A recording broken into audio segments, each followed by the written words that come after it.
Hey lovelies, it's Kate. Happy holidays to all of you. I'm so excited to show you guys this Christmassy build.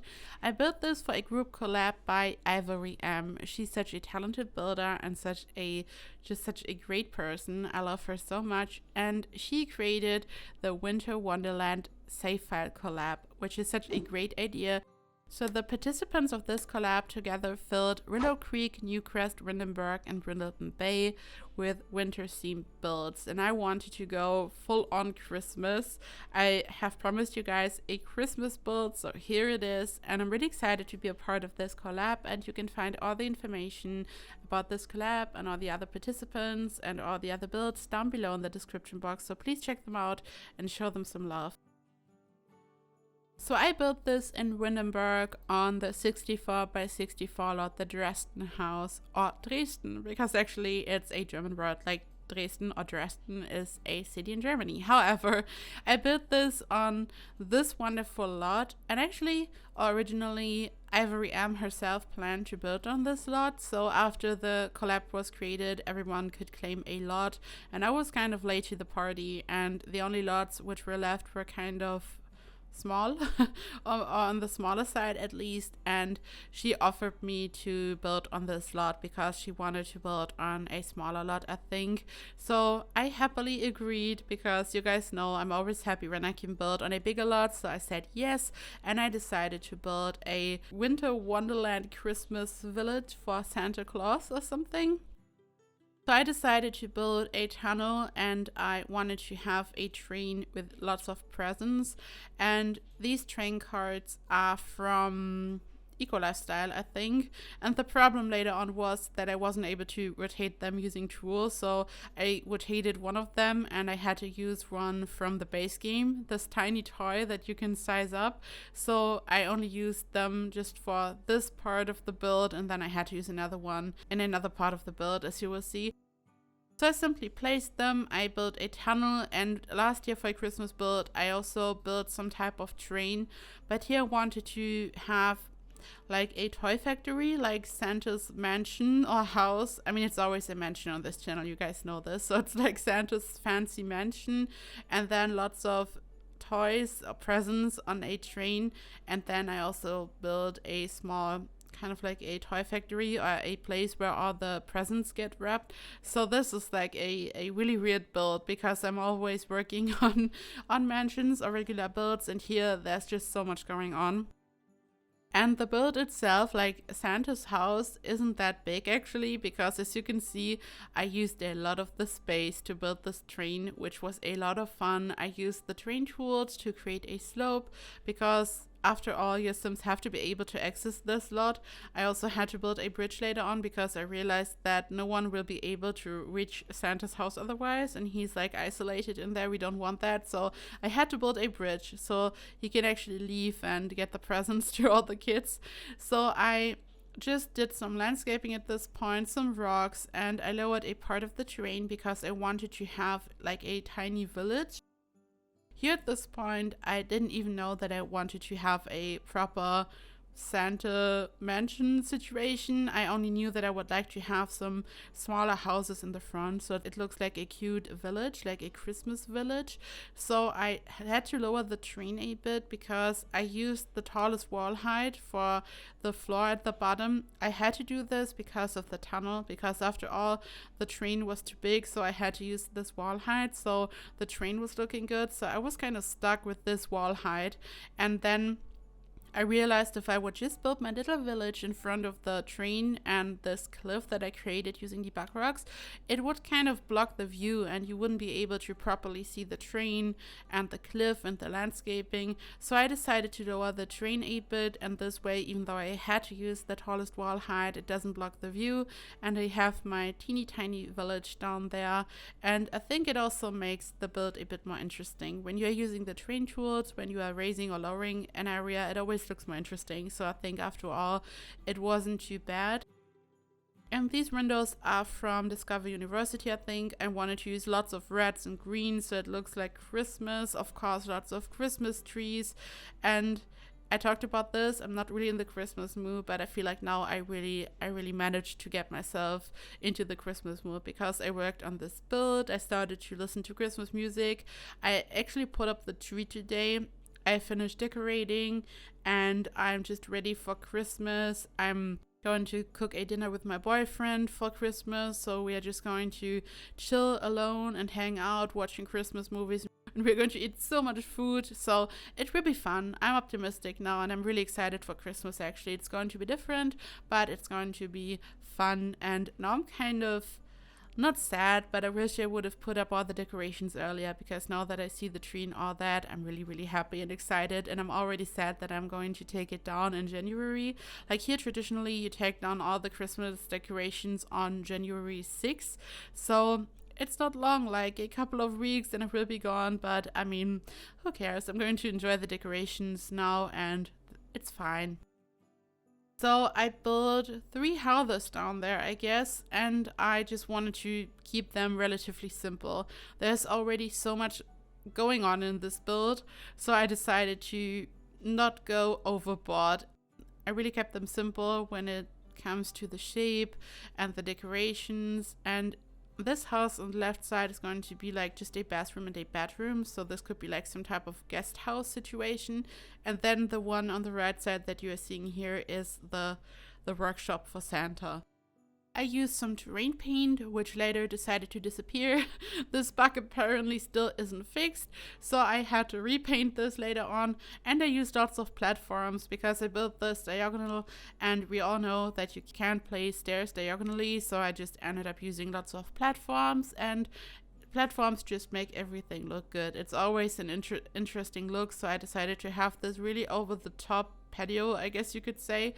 And then I just wanted to have this village at the bottom, and then on the right side you can just walk up the slope. I still decided to add some stairs, so I don't know, it would have looked weird. So I have some stairs on the left side and then the slope. I then decided that I would like to have a second train, and I wanted to rotate the train using Tool, as I said. Then I ended up using a base game debug toy. I think the toy is just available in the game, like not only in the debug menu. I don't know where I used the debug one, but I did. And I just built a room down there. At first I wanted to build a basement, but because I had raised the train so much when I built the basement, it was just down below, like below the train somewhere. So this idea didn't work, so I just built a room. I lowered the room into the ground, deleted the ceiling, and this way I created this little tunnel. And I then rotated this object, as you can see, using Tool, so it looks as if the train is going up there or down there, depending from which direction it comes. I have no idea. So I just wanted to have this look. This build is a lot about the looks and about looking Christmassy, so this is a really decorative build. I mean, it's still functional, and Santa's house is functional, so you can let your sim move in, but it's a really huge lot that consists out of lots of decorations. So it's like really to get yourself and your sims into the Christmas mood, but this isn't really like a build that makes a lot of sense, because usually on a lot this big you would expect lots of bedrooms, but there isn't. It's just a really fancy house for Santa, but you can just be creative in this game and have fun, so why not? I hope that's okay for you guys. And also, to be honest, I had way too much fun building this train, and at some point I realized, okay, there isn't even a house yet. What am I building? What am I doing? And I also thought about building a village up there, like a proper village, but when I was looking at the build, there was so much going on already that I figured it would just look crazy. Also on the thumbnail and in general, you wouldn't even see what's happening anymore. I already felt overwhelmed, so I thought one cute little house, which is a bit on the simpler side, would look good. So this is why I ended up only building one house for Santa up there. Also, I was nominated for the Simis, and I have a lot to say about this because there has been so much drama about this, but I mainly want to say thank you so much. So the Simis, in case you have no idea, are a award for simmers, and it was created by a small creator, and there are even categories for smaller creators. So it's really diverse, and he made sure that like the different categories and everyone is included. There are lots of smaller creators as well, not only bigger creators. So I think it's a cool thing. And I was nominated in 3 categories, and I'm really grateful and excited. And I just want to say thank you, because there wasn't like a pre-selection. Anyone could enter any name into the form, and people still thought of me. Like, it wasn't like pre-made, so you just had some type of multiple choice situation where you would click on my name, but enough people entered my name, typed in my name, so I got nominated, which makes me really excited and really grateful. I was nominated for Best Simmer 2020 and Best Build Creator 2020, and then my platform Ultimate Guide was also nominated. And there was a lot of drama about this. A lot of people said that it would make people feel bad, anyone who wasn't included, and I personally honestly don't want anyone to feel this way. So my first reaction when I saw this was just being grateful, because as I said, people thought of me and typed in my name, and this just made me really excited, because I love my community, I love all of you, and it just made my heart full, and I just felt really loved, and I was really excited, and it made me really happy to see that there are different categories and that creators of all sizes were nominated. So this is like a fun, cute idea, especially being created by a smaller creator himself, as he said. So this is like such a fun idea, but a lot of people were kind of sad that they weren't included, and I don't want anyone to feel this way. Of course, every feeling is valid, so I'm not going to tell anyone how to feel about this, but personally I think, I don't know, you can't be included everywhere. I still remember when I started in 2018, there was a similar idea for some type of Simi award thingy, and I wasn't included, and no one even knew me. And I remember that, I don't know, personally it was alright for me. I mean, I think everyone deals differently with these things, so again, I'm not going to tell anyone how to feel about this, but I don't think that the intention of the creator was to exclude anyone. I feel like with any award, the problem is always that not everyone can be nominated and not everyone can win. So I understand that. I just thought it was such a cute idea, and he put a lot of love into this, obviously, and I just wanted to say thank you to all of you, and thank you to anyone who nominated me. And I want to say, please don't, like, to anyone who listens to this, please don't just send any hate to the creator, because I know there wasn't any bad intention. He seems like such a nice guy from what I've seen on Twitter in the last days, and it's such a difficult situation, but I feel like in the Sims community there's always drama. I don't know. Also, I thought about this and I read a lot of tweets. Like, my first reaction was just being grateful, but then I just read the criticism and I really started to think about this. Like, maybe my opinion is wrong, or I just wanted to view it from different angles. And then I thought, after reading lots of tweets and different opinions, I don't know, we have Maxie's faves.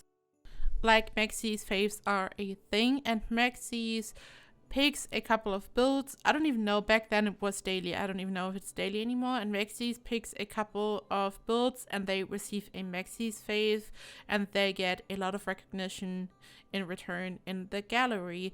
And this kind of, in a way, divides builders maybe. So some people get selected, others don't get selected, and the main issue here is that there are just so many builders and so many builds that it's really hard to get recognized. It doesn't have anything to do with if a build is good enough or not. It's just really hard to get recognized in general, because it's like really tough. There are so many Maxie's Fave nominations in the forums. It's just really tough, and some people never got chosen. And of course, those people would be disappointed as well. Or we have Sparked, which is a competition. It really puts The Sims 4 on a different level. It made The Sims 4 a competitive game in a way. So this, of course, also is a matter of who manages to win the competition and who doesn't. So I feel like since the beginning, there's always been this kind of thing in the community. Or we got this showcase back then, this was years ago, where they showed their 5 favorite builds of the month. I think those were usually Maxie's faves as well. So these builds also got a showcase on Twitter, Facebook, and Instagram by the official Sims account. So I feel like this has always been a thing, and this has never been an issue. People always try to kind of shine and to win competitions and all that, and then a small creator makes a wonderful award to also highlight some smaller creators, not only just bigger creators, and suddenly it's all about, yeah, but some people feel left out. But in this case, what about Maxie's Face and Sparked and stuff? So what I'm trying to say is, I don't think that it's that big of a deal, and people just kind of try to blow it out of proportion in a way, because the Sims community always had elements where people were trying to be really good creators, really good builders, really good cast creators, anything. And I don't know, I just my 2 cents. I just think that it's a good idea by a small creator, and I'm not saying this because I'm nominated. This is where I'm also mentioning smaller creators, because I noticed on Twitter when I was taking a look at all these tweets about the matter that some smaller creators now got more views and subs and were really excited that they got nominated. And this kind of shows that this award kind of advocated for many smaller creators, even though also people like Lil Simsy, Plumbella got nominated, I got nominated. I'm not saying that I'm in the same league as these goddesses, I'm not. But yeah, creators of all kinds of different sizes were nominated. This is what I'm trying to say. And I think it seems to be a labor of love, and it seems to be such a good idea, actually. So I just wanted to kind of advocate for the creator of this award who advocated for smaller creators who got nominated. But again, if you feel disappointed, if you feel left out, your feelings are valid. And let me tell you, you are just as amazing. You are a wonderful person, and anything you create is wonderful, because at the end of the day, all that matters is that we enjoy creating, no matter if we are building, if we are creating machinimas, casts, I don't know. It's all about the passion, and this is what matters. So all of you are amazing. I just want to point this out. I don't want to say that anyone's feelings aren't valid. I just feel sorry for the creator, I guess, because I don't know. I didn't even plan to talk about this so much, but I just wanted to advocate for the creator. And I really loved when I saw that some smaller creators were so happy and defended the creator and said, hey, I got more views and subs, and this is just wonderful. So I guess this is why I felt so passionate about this, and I just wanted to say this. And again, thank you to anyone who nominated me. Here I am working on the interior finally. So this is Santa's mansion, and he has 1 bedroom, a living room, a kitchen, a small corner which serves as an office, of course a bathroom. The house can be accessed from the back. As I said in the beginning, I built a bridge because I noticed that Santa otherwise won't be able to actually enter the house. I didn't create a Santa. I just clicked on the lot and a family was already living there, so I didn't create a Santa or anything. But in my head, it's Santa's mansion, and it would be so much fun to play as Santa. Or I forgot what Father Winter or something I think he's called, and he came with seasons. I don't even know. They kept it neutral when it came to the holidays in general, I think. And this would be so cute, just letting Santa move in.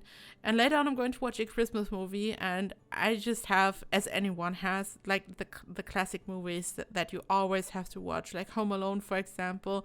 I love that movie so much. I mean, who doesn't? It's just amazing. I love Home Alone so much, and I'm just going to watch it later, I think, which will be amazing. And I kept it really cliche, lots of reds, lots of greens, some golden elements. So this is like a proper Christmas home. For the decoration, I mostly used Seasons, of course, because there are lots of Christmas decorations in Seasons, and then also the free holiday pack. If you haven't gotten it yet, there is a free holiday pack. This pack is also used by some creators when they are working on base game builds, because it's free and anyone can just claim it and download it from Origin. This was like a little gift to the community a couple of years ago, and it just has lots of amazing holiday decorations. And whenever I'm working on a Christmas build, I always use a combination of Seasons and the holiday pack to decorate. And for the sofa, I used the one from my first pet stuff, actually. it's perfect because you can just combine two of them to create a corner sofa. This is what I did. So it looks a bit modern, but there wasn't a lot of space left, and I felt like a corner sofa would be amazing. I used this rug everywhere in the house because it looks so Christmassy. I used some tiles in the bathroom which have a slight tint of red at least. And this is it, guys. Thank you so much for watching. I hope that you enjoyed this video and this build. Happy holidays to all of you and your loved ones. Stay safe and happy. I'm sending you all my love and my virtual hugs. And you can find this build in the gallery, fully furnished, TC free and modded as always. You can grab it and you can let your Sims have the full Christmas experience. And as always, I always mention this, if you haven't joined the KateEmerald community Discord, you can do that. And I just hope that you have a perfect weekend and week. And again, happy holidays, and I hope to see you in the next video. Bye bye.